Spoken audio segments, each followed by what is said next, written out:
அன்பிற்கினிய அனைவருக்கும் வணக்கம். உங்கள் ஆஸ்ட்ரோ பாலா வேலூர். இந்த பதிவில் நம்ம என்ன பண்ணுவோம் பார்ப்போம்னா, நடிகர் விஜய் தற்போது பரவலாக பேசப்பட்டு வருகிறது. ஸோ விஜயனுடைய ஜாதகம் எப்படி இருக்குது, அதில் எது மாதிரியான கிரக நிலைகள் நம்ம ஜோதிட ரீதியாக நம்ம ஆய்வு செய்வோம். விஜய் அவர்களுடைய வருங்காலம் எப்படி இருக்கும், தற்காலம் எப்படி இருந்தது, கடந்த காலங்கள் எப்படி போனது, இதெல்லாம் நம்ம பார்ப்போம். இப்போ அவருடைய ஜாதகத்தை பார்ப்போம். இப்போ ஜாதகத்தில் நம்ம வெப்சைட்டில் கொடுத்துருக்கக்கூடிய டீட்டெயில்ஸ் பிரகாரம் பார்த்தீங்கன்னு வச்சுங்க, அவருடைய ஜாதகம் 22/6/1974 மதியம் 12 மணி அப்படின்னு கொடுத்துருக்கு. அப்போது இந்த பொதுவாக செலிப்ரிட்டிஸோட ஜாதகங்கள் பார்க்கும்போது டேட்டு ஓரளவுக்கு சரியாக இருக்கும், ஆனால் நேரம் சரியாக இருக்காது. அப்போ நேரம் ரவுண்டாக 12 மணின்னு கொடுத்துருக்கிறதுனால என்ன ஆகுதுன்னா, அதில் எனக்கு கொஞ்சம் சந்தேகம் வருது. அது உண்மையான நேரமாக இருப்பதற்கு வாய்ப்புகள் இல்லை என்று தெரிய வருகிறது. ஸோ அப்போ நம்ம அந்த லக்னத்தினுடைய அடிப்படையில் நம்ம பண்ணும்போது பார்த்தோன்னு வச்சுக்கோங்க, தவறுதலாக வருவதற்கு வாய்ப்புகள் இருக்குது அப்படின்னு சொல்கிறோம். இப்பொழுது நம்ம அவருடைய கொடுத்த நேரம் பிரகாரம் பார்ப்போமே. இப்போ பாருங்களேன், இப்போது அவருடைய ஜாதக பிரகாரம் அவருடைய டீட்டெயில்ஸ் என்ன. விஜய் பிறந்த தேதி சனிக்கிழமை ஜூன் 22, 1974 அப்படின்னு கொடுத்துருக்காங்க. டைம் மதியானம் 12 மணி சென்னையில் கொடுத்துருக்காரு. சென்னை என்பது சரியாக இருக்குது, அதுக்கு தெரிஞ்ச விஷயம். ஆனால் பட் நேரம் பிறந்த நேரம் சரியாக 12 மணி தானா அப்படின்னு கொஞ்சம் டவுட் இருக்குது. ஸோ அந்த வகையில் நம்ம அந்த டவுட்டான ஒரு ஜாதகத்தை போட்டு பார்த்தோன்னு வச்சுக்கோ, நமக்கு மிஸ்டேக்ஸ் வருவதற்கு வாய்ப்புகள் இருக்கும். அப்படின்னால அந்த 12 மணியை நம்ம எடுத்துக்கலாமா வேணாவா அப்படின்னு பார்க்கலாம். இப்போ இதில் பார்த்தீங்கன்னாவே தகவல் ஆதாரம் தெரியவில்லைன்னு வேறு சொல்லிக்கிறாங்க. அப்போனா தகவல் சரியான டைமு அப்படின்னு நமக்கு கொஞ்சம் டவுட்டுன்னே இந்த ஜோதிட வெப்சைட்டுங்களை வர்றதுனால நம்ம இதுக்கு அதிக முக்கியத்துவம் கொடுப்போமா அப்படின்னு பார்ப்போம். சரி, இப்போ அது போட்டோம். இப்போ இந்த 12 மணி மதியம் 12 மணி அவர் பிறந்ததாகவே ஜூன் 22, 1974 சென்னையில் மதியம் 12 மணிக்கு நடிகர் விஜய் பிறந்திருக்கார் அப்படின்னா, ஸோ அந்த வகையில் பார்க்கும்போது அவருடைய ஜாதக அமைப்பு விஜய் ஜூன் 22, 1974 மதியம் 12 மணி அப்படின்னு வரும்போது கன்னி லக்னம் வருது. அவருடைய லக்னம் கன்னியா லக்னம் வருது. நட்சத்திரம் பார்த்திங்கன்னா பூச நட்சத்திரம் வருது. பூச நட்சத்திரத்தின் முதல் பாதம் வருது கரெக்டாக. அப்போ பூச நட்சத்திரத்தின் முதல் பாதம் அப்போ கடகராசி அப்படின்னு அமையுதுங்க. அப்போ கடகராசின்னு அப்போ இது கரெக்டாக தெரிஞ்சிடும். ஏன்னா அந்த தேதியில் பூச நட்சத்திரம் தான் ஓடுது, கடகராசி தான் ஓடுதுன்னு கரெக்டாக தெரியும். ஆனால் லக்னம் மட்டும் நமக்கு கணக்கு 2 மணி நேரத்துக்கு ஒரு லக்னம் மாறிண்டே இருக்கும். அப்போது ஒரு நாளைக்கு 12 லக்னங்கள் கண்டிப்பாக இருக்குதுன்னு நம்ம ஜோதிட அறிந்தவர்களுக்கு தெரியும். அப்போ 2 மணி நேரத்துக்கு ஒரு லக்னம் வர்றதுனால இவர் 12 மணிக்கு பிறந்தாரா, சாயங்காலம் 4 மணிக்கு பிறந்தாரா, 6 மணிக்கு பிறந்தாரா, இல்லை காலையில் 8 மணிக்கு பிறந்தாரா, இதெல்லாம் தெரியாது. அப்போ இது கன்ஃபர்மிட்டி நமக்கு கிடைக்காதனால, தகவலும் சரியான தகவலாக நமக்கு கிடைக்காதனால, ஆனால் தேதி மட்டும் சரியாக இருக்குது. அப்போ தேதி சரியாக இருக்கிறதுனால நம்ம தேதியை வச்சே நம்ம முடிவு பண்ணுவோமே. அந்த வகையில் பார்க்கும்போது தேதி இவருக்கு என்ன தேதி அப்படின்னா ஜூன் 22, 1974 அப்படின்னு சொல்லலாம். அப்போ ஜூன் 22 அப்போது 22ஆம் தேதியிலே பிறந்தாலே என்ன ஆகும்னா, அவர்களுக்கு கடவுளுடைய போக வாழ்க்கை நிச்சயமாக உண்டு அப்படின்னு சொல்லலாம். என்ன சார்னா, ஆமாங்க. ஏன்னு கேட்டிங்கன்னா ராகுவோட நம்பர் ஆஸ் பர் நியூமராலஜி 4ஆம் நம்பர் 2 + 2 4ஓட 4 வருது இல்லையா. அந்த 4 வர்றதுனால கடவுளுடைய அனுகிரகம் இவருக்கு அதிகமாக இருக்கிறது அப்படின்னு நிச்சயமாக சொல்லலாம். சரி, இந்த கியூமுலேட்டிவ் நம்பரை கூட்டுவோமே. 22/6, 1974 அப்போது 20, 31. அப்போது டோட்டல் நம்பரும் 31. அப்போ அதை கூட்டினாலும் 4 தான் வருதுங்க. 3 + 1 4.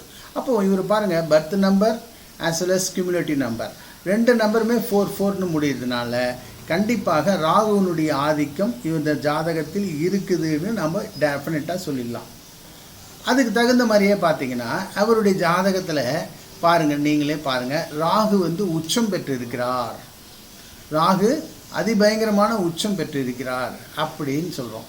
அப்போ ராகு உச்சம் பெற்றிருக்கிறார்னா என்ன அர்த்தம்? அப்போ ராகு வந்து எதுக்கு?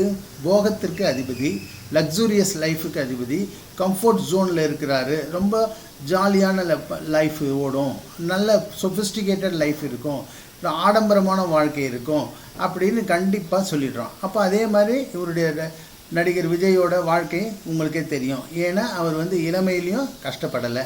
ஏன்னா அவங்களுடைய அப்பாவே ஒரு பெரிய டைரக்டர். அப்படி இருக்கும்போது அவருடைய வாழ்க்கையினுடைய ஸ்டாண்டர்ட் ஆஃப் லிவிங் வந்து பிறந்ததுலேருந்தே ரொம்ப ரிச்சில் தான் இருக்கார்.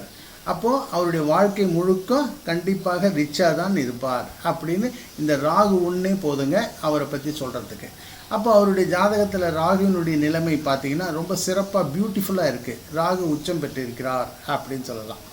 அது மட்டும் இல்லை, இப்போ நான் ஏற்கனவே சொன்ன மாதிரி மதியானம் 12 மணிக்கு பிறந்தாருன்னு என்னால் எனக்கு வந்து எடுத்துக்க முடியல. ஸோ அதனால் சந்திரனையே நம்ம பேஸ் பண்ணிவிடுவோமே, சந்திரா லக்னத்தை போட்டுருவோமே, சந்திரனையே வந்து எடுத்துக்கொண்டு பேசுவோமே அப்படின்னு என்னுடைய பாயிண்ட்டு. அந்த வகையில் வரும்போது அவர் கடகராசி, பூச நட்சத்திரம், முதல் பாதம். இப்போ உங்களுக்கே தெரியும், கடக லக்னம் கடகராசியில் பிறந்தவர்கள் அரசியல் வாழ்க்கையில் கொடிகட்டி பறந்திருக்கிறார்கள் என்று எல்லாருக்குமே தெரியும். ஏன்னா கடக லக்னம் கடகராசிக்காரர்களுக்கு தான் அரசியல் வாழ்க்கையில் அதிகமான பலம் இருப்பதாக உலக அளவில் கருதப்படுகிறது. ஸோ அப்படி இருக்கும்போது கடகராசி, அதுவும் பூச நட்சத்திரம். பூசம்னா யாரோட நட்சத்திரம் அப்படின்னு பார்த்தீங்கன்னா சனி பகவானோட நட்சத்திரம். அப்போ சனி பகவான் யார் அப்படின்னா ஜனம், மகா ஜனம் அப்படின்னு அர்த்தம். அப்போ மக்கள் அப்படின்னு அர்த்தம். அப்போ சூரியன் என்பவர் என்னன்னா ஆட்சி செய்பவர்கள், சனி என்பவர்கள் என்பதுனா மக்கள் அப்படின்னு அர்த்தம். இவர் ஜாதகத்தில் பார்த்தீங்கன்னா சூரியனும் ஸ்ட்ராங்காக இருக்கார், சனியும் ஸ்ட்ராங்காக இருக்கார் அப்படின்னு நிச்சயமாக சொல்லலாம். அப்போது மக்களுடைய மனதை பறிக்கக்கூடிய நிலை அந்த பூச நட்சத்திரத்திற்கு இயற்கையிலேயே உண்டு அப்படின்னு சொல்லலாம்.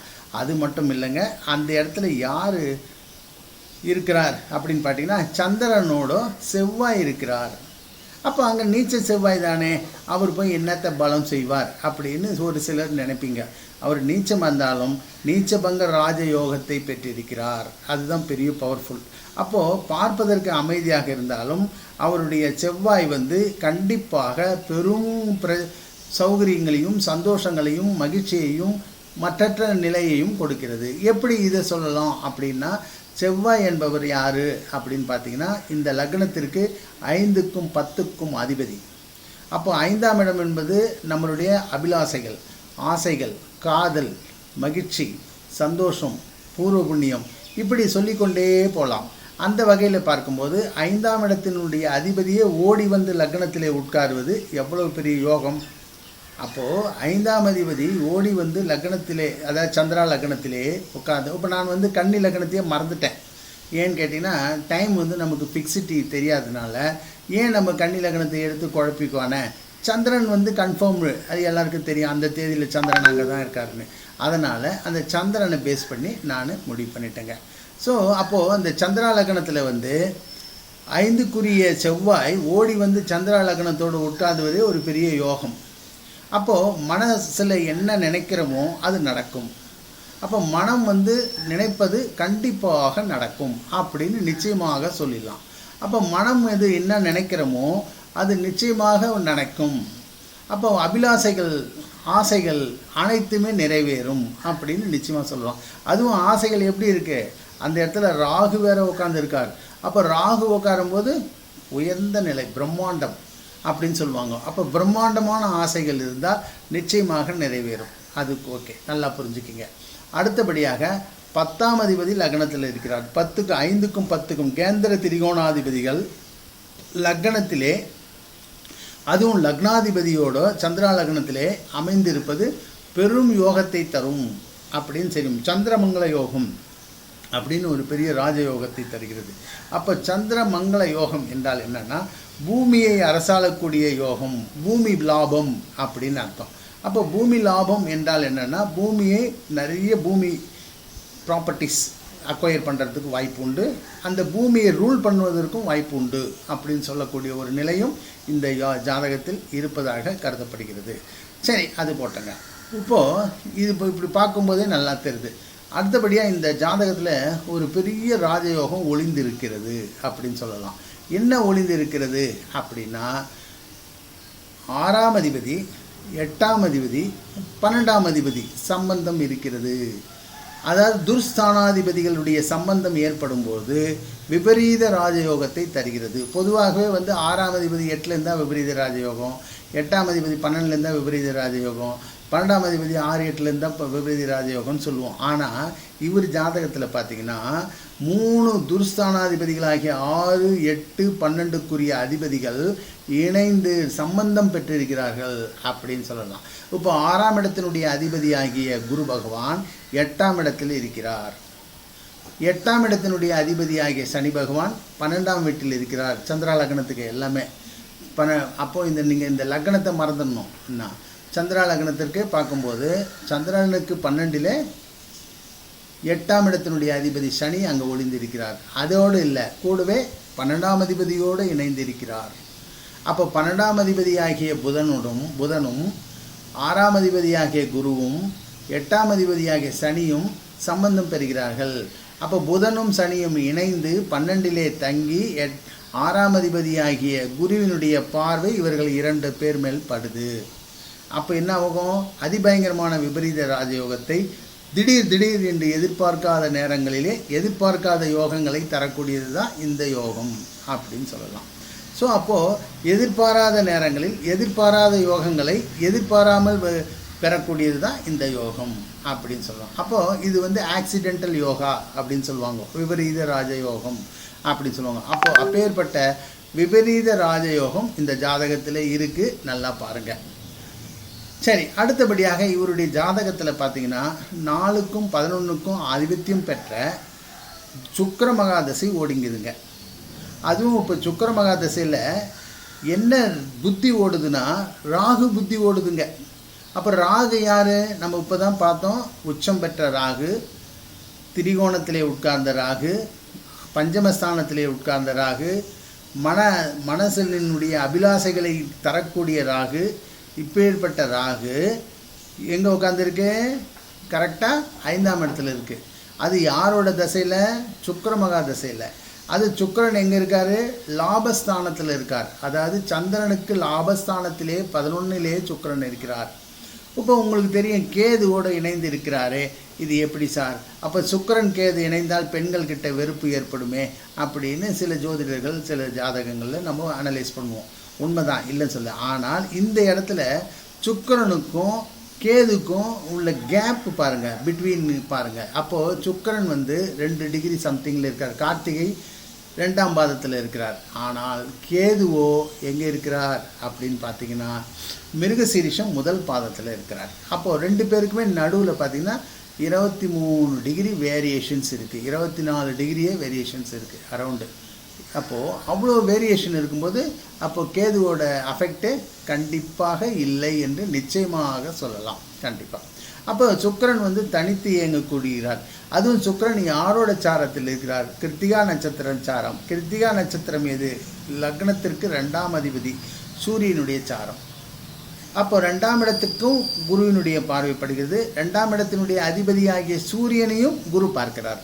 அப்படி இருக்கும்போது சூரியன் பயங்கர பலமாக இருக்கிறார் அப்படின்னு அர்த்தம். அப்போது வாக்கு ஸ்தானாதிபதியினுடைய சாரத்திலே நின்ற சுக்கிரன் தசையை நடத்தும் போது இவர் என்ன வாக்கு வெளியிடுகிறாரோ அந்த வாக்குனா வேர்ட்ஸு, அந்த வேர்ட்ஸு கண்டிப்பாக அச்சீவ் ஆகக்கூடிய வாய்ப்புகள் உண்டு அப்படின்னு நிச்சயமாக சொல்லலாம் அப்படின்னு சொல்லலாம்.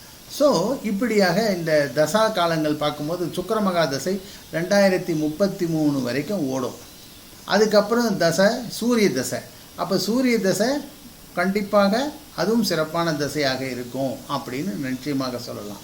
ஏன்னா சந்திரா லக்னத்திற்கு சூரியன் நல்லவர் தான் சந்திரனுக்கு. அப்போது சந்திரனுக்கு சுக்கிரன் கெட்டவராச்சே அப்படின்னு ஒரு விஷயத்தில் ஒரு சிலர் சொல்லலாம்.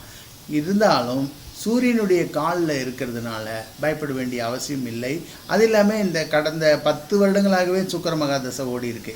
அப்போ சுக்கிர மகாதசை எப்படி நடந்ததுன்னு உங்களுக்கு தெரியும். அப்போ அதே மாதிரி தான் இந்த ரிமைனிங் சுக்கிர தசையும் கண்டிப்பாக நடக்கும் அப்படின்னு நம்ம நிச்சயமாக சொல்லலாம். பட் பாதகாதிபதி சந்திரா லக்னத்திற்கு கடகலக்னத்திற்கு பாதகாதிபதி என்கின்ற அந்த ஒரு கான்செப்டின் காரணமாக சின்ன சின்ன ஹர்டல்ஸ் இருக்கத்தான் செய்யும், நிச்சயமாக இருக்கும். ஹர்டல்ஸு தடைகள் கண்டிப்பாக இருக்கும் அப்படின்னு நம்ம நிச்சயமாக சொல்லலாம். சரி, ஆக இப்படிலாம் இருக்கும்போது இன்னும் 10 வருடங்களுக்கு கண்டிப்பாக மக்கள் மத்தியில், குறிப்பாக இந்த சினிமா ஃபீல்டுலேயும் செல்வாக்கு பயங்கரமாக இருப்பதற்கு வாய்ப்புகள் நிச்சயம் உண்டு அப்படின்னு அர்த்தம். அப்போது மக்கள் பணி செய்வாரா அப்படின்னா செய்வதற்கு வாய்ப்புகள் உண்டு. ஏன்னு கேட்டால் சனி விபரீத ராஜயோகம் பெற்று குருவினுடைய பார்வையில் லக்னாதிபதியுடன் சூரியனுடன் இணைந்து இருக்கிறார் அப்படின்னு கணக்காகுது. அப்போ சூரியனுடன் இணைந்து இருக்கும்போது அப்போது சனியும் சூரியனும் பார்த்திங்கன்னா கேப் பார்த்திங்கன்னா ஜஸ்ட்டு ஒரு 6 டிகிரிக்குள்ளே தான் இருக்குது. அப்போது சனி அஸ்தமன தோஷத்தை பெறுகிறார் அப்படின்னு நம்ம நிச்சயமாக சொல்லலாம். அப்போ அஸ்தமன தோஷத்தை பெறும்போது அஷ்டமாதிபதி தோஷமும் இவருக்கு இல்லாமல் போயிடுது. அப்போது அஷ்டமாதிபதி தோஷம் என்றால் என்னன்னா தோல்வி சொல்லக்கூடியது. அப்போது தோல்வி என்ற ஒரு நிலைப்பாடே இவருக்கு 12லே மறைந்து போனது ஒரு பக்கம் இல்லாமல் அஸ்தமனித்து போய் சனி பகவான் அஸ்தமன தோஷம் பெற்றதினால் அப்போ தோல்வி என்பது இல்லை என்பதும் அதுவும் நிலைப்பாடாக தெரிகிறது அப்படின்னு கண்டிப்பாக சொல்லலாம். ஸோ இப்படியாக இவருடைய ஜாதகம் இருக்கிறது. ஸோ இவருடைய ஜாதகம் கண்டிப்பாக பலராலும் பேசப்படக்கூடிய, உலக அளவில் இன்னும் சொல்லப்போனால் இந்திய அளவில் பேசப்படக்கூடிய ஜாதகமாக இருக்கும். சரி, அடுத்து எலெக்ஷனில் எப்படி சார் வரும் அப்படின்னு எல்லாரும் நீங்கள் அதை தான் கேள்வி கேட்பீங்க. அதை நம்ம பார்க்கணுன்னா கண்டிப்பாக இவருடைய பிறந்த லக்னத்தினுடைய நேரம் சரியாக இருக்க வேண்டும் என்பது மட்டும் நிச்சயம். இது பொதுவான ஒரு பலனை சொல்ல முடியுமே தவிர ஷார்ப்பான பலன் சொல்லணுன்னா லக்ன நேரம் மிக மிக முக்கியம் அப்படின்னு அர்த்தம். இவருடைய ஜாதகத்தில் லக்ன நேரம் 12 மணின்னு பொதுவாக எல்லாருக்கும் தெரியாதவங்களுக்கெல்லாம் 12 மணின்னு கொடுத்துருவாங்க. அப்போ எல்லாருக்கும் டேட்டு மட்டும் கரெக்டாக இருக்கும், டைம் 12 மணின்னு கொடுத்துருவாங்க. பட் அதை வச்சு நம்ம டிசைட் பண்ண முடியாது. ஆனால் பொதுவாக பார்க்கும்போது கண்டிப்பாக அடுத்து வரக்கூடிய 10 வருடங்கள் நிச்சயமாக எந்த இதுவாக இருந்தாலும் இவர் கண்டிப்பாக பேசப்படக்கூடிய ஒரு நபராகத்தான் இந்த ஜாதகர் இருப்பார். மக்கள் மத்தியில் செல்வாக்கும் தொடர்ந்து இருந்து கொண்டு தான் இருக்கும் அப்படின்னு நிச்சயமாக நம்ம சொல்ல முடியும். அன்பிற்கினியவர்களே, இந்த வீடியோ உங்களுக்கு ரொம்ப பிடித்திருக்கும். இதை உங்கள் நண்பர்களுக்கும் ஷேர் செய்யுங்கள். முதல் முறையாக பார்ப்பவர்கள் சப்ஸ்கிரைப் செய்து கொள்ளுங்கள். நன்றி, வணக்கம். உங்கள் ஆஸ்ட்ரோ பாலா வேலூர். நன்றி.